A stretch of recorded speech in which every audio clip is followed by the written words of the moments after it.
Imagine this crazy thing comes down a dungeon hallway towards a group of adventurers, an iron gate slams down behind them, and there's only one way out, past this ridiculous killing machine.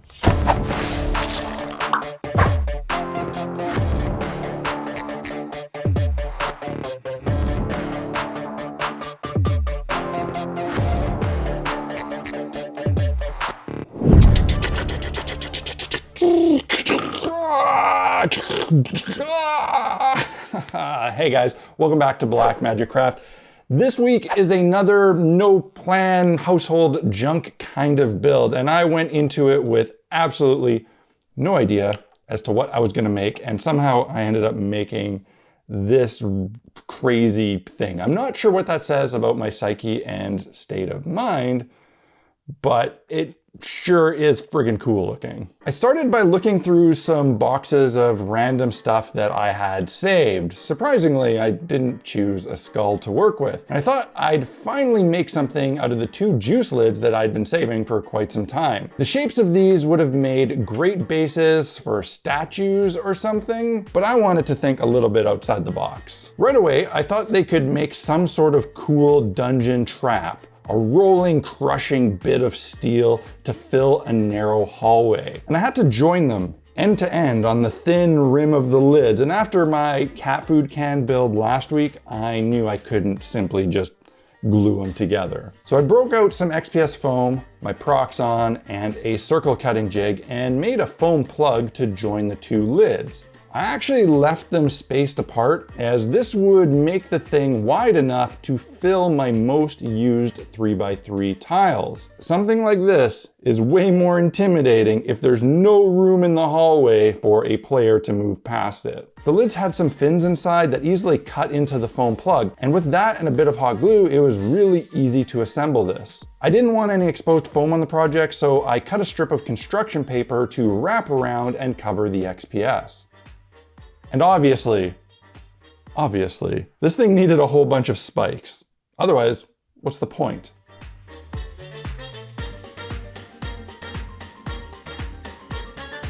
I also needed to cover the branding imprint on the lids. Some circles cut out of construction paper would be ideal, and I didn't trust myself to cut perfect circles with scissors, so I decided to give the foam core circle cutter thing I have another try. Not sure if it would work on paper. Spoiler alert, it didn't. It is not meant for this. So I cut out a disc of regular foam core instead, but I really didn't want to go with something that thick, and I really didn't want it to be foam. Screw it, just trace the circle, cut it with scissors. I really wanted to make some mechanical insect type legs, and I figured they would look best if they were made out of individual pieces, so I made templates out of paper that I then transferred to medium weight chipboard. Word of advice when cutting chipboard like this: take your time, make several light passes. This will give you the cleanest possible cuts and avoid ripping and swelling the edges of the cuts. I'd also like to advise transferring the paper outline only once, then use your first chipboard piece as the template moving forward. It's a bit easier to work with. I decided on 4 legs. This should mean 4 of each piece, but I thought it would look cool if the center piece was actually layered, so I had to cut double the amount of those ones. Figuring out positioning and assembly was a bit tricky, but with a bit of patience and PVA glue, I managed to get through it relatively painlessly.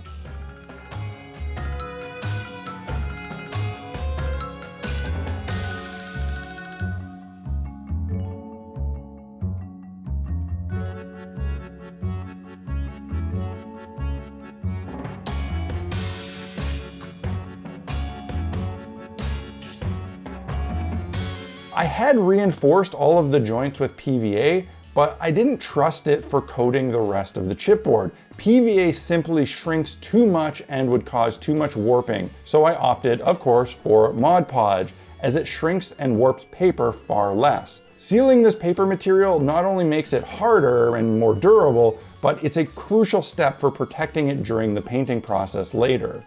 I really didn't want these legs to swell and warp. Now to actually attach the legs, at first I thought the rolling spike thing would be up off the ground and it would just kind of stand and walk on its legs.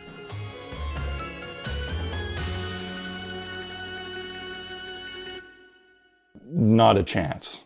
Way too wobbly, no hope in hell of that working. So plan B, rip off 2 of the legs and move them to the front, letting the beast rest on the main body. In order to do this, I had to cut down some of the spikes on the underside so it sat flat.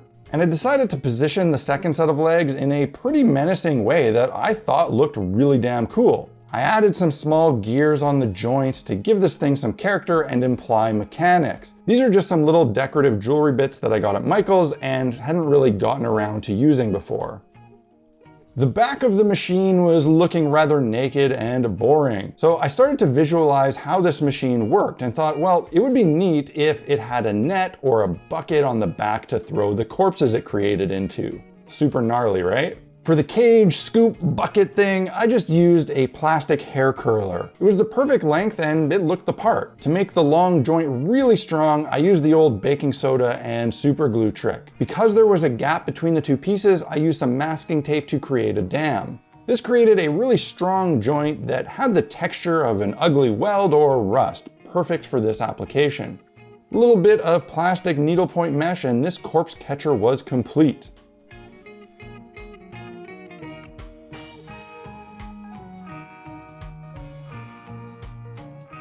Now, you might be thinking, but Jeremy, the position of the legs here is totally different than on the finished product. And you are correct. I started looking at it again and going, how the hell does this thing actually work? 2 sets of legs on the front that are in line, they would just hit each other, they'd have nowhere to go. How would it spin? It really didn't make any sense whatsoever. So I cut off 2 of the legs. Don't be afraid to pivot midway through a project, even for a second time. Cut off stuff if you have to, it's fine. I went back to my original positioning, but this time around, the main body was resting firmly on the ground, making the whole thing far more stable. Now, it could walk forward and backwards. You know, the idea is that it crawls down the hall, the center spike thing spins, catches a corpse, sends it over, crushes it to the ceiling, dumps it in the bucket, and once the whole hall is cleared of pesky adventurers, the back legs could crawl it back, and maybe there's a pit that opens up and the bucket thing dumps the bodies into the pit. But, you know, kind of makes sense now, a little bit. At this point, it was time to get into painting, and I first primed it in matte black primer. After it had dried, I thought it needed more texture for rust. There's no way this machine resting in a damp dungeon for who knows how long wouldn't be covered in heavy rust. So I used some Vallejo texture paste to create the rusty patches. You could absolutely get a similar effect with very fine powder like grout or baking soda mixed with a bit of glue or acrylic caulking. Then I painted the whole thing with a dark black metallic followed by a gunmetal gray. Then I mixed black and brown washes to really grime this thing up. These Vallejo washes that come in the big tubs are far stickier than my homemade black washes or their smaller bottle counterparts. This is often a problem on builds, but in this case it was ideal as I actually wanted the wash to not run off everything and to act more as a filter and a layer of filth. Now back to the airbrush. I used a variety of brown, sepia, black, and rusty inks and washes to create all the rust effects. Now hold up a second, Jeremy. I need to speak to you. And I want you to remember this, Jeremy. Look at how this thing looks right now. It looks pretty good. The color of the metal is nice and grimy. It looks aged and old. But you decided it needed some orange rust, like you often do. And like you often do, you added a little, and then you added more. And by the end of it, it turned out orange and bronzy looking, and arguably worse than it did before you added this step. Maybe next time, take a long look at something before you move on. Because maybe it already looks awesome and you should leave it the way it is. Oh well, it is what it is. Time to add some wet engine oil washes to the moving parts. The last thing this mechanical death machine needs is a whole lot of blood effects. I wanted a combination of old dried blood streaks as well as fresh blood splatter. And for the old blood, I used straight acrylic ink. I used a mixture of both very bright red and a burnt umber. I wanted this blood to be dried, which should be rather dark brown. I had a feeling the pure red over the rust color would actually dry dark enough, but I wasn't sure, so I played it safe and also used some of that burnt umber.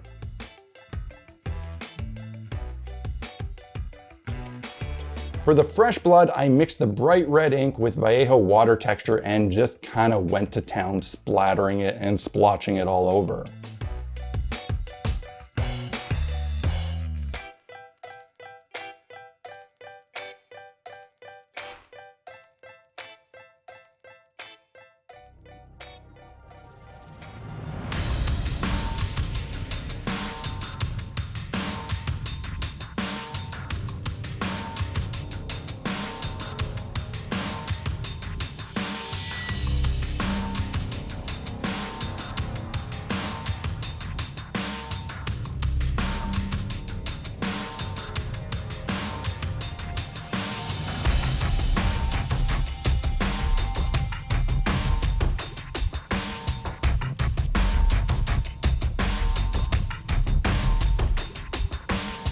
This thing turned out crazy. When I saved those juice bottle lids, I really didn't expect them to turn into something like this, but I'm glad that they did. This thing is savage. Seriously, it's pretty badass. It's a damn shame in-person gaming sessions right now are on hold because I really want to drop this thing into a dungeon just to see my players' reaction and see how they deal with it. Because honestly, I don't know how you get past a thing like this. But that's the player's job to figure out, not mine. I'm not gonna waste time planning out a solution. They'll come up with something on their own. Or they won't, and it will end up in a party wipe. But it'll probably be pretty fun either way, right? I hope you guys found this video enjoyable, entertaining, inspiring. If you did, hit the like button and let me know in the comments section below. If you wanna pick up any tools or supplies for your own hobby needs, head over to blackmagicraft.ca. There I have my essential equipment page where I list all of the stuff that I use regularly. I link to it so you can order it and get it delivered safely to your home. If you enjoy these videos I make each and every week, if they give you some value and you want to help me keep making them, there is a great way that you can do that. And that is by supporting the channel on Patreon. That support and those funds are crucial to allowing me the time and giving me the resources to actually produce these videos every week. So if you like them, consider doing that. Join the Black Magic Craft Fellowship, get in on that Facebook group and the Discord server. I'd love to have you as the newest member. That's it for this week, guys. Cheers, happy crafting.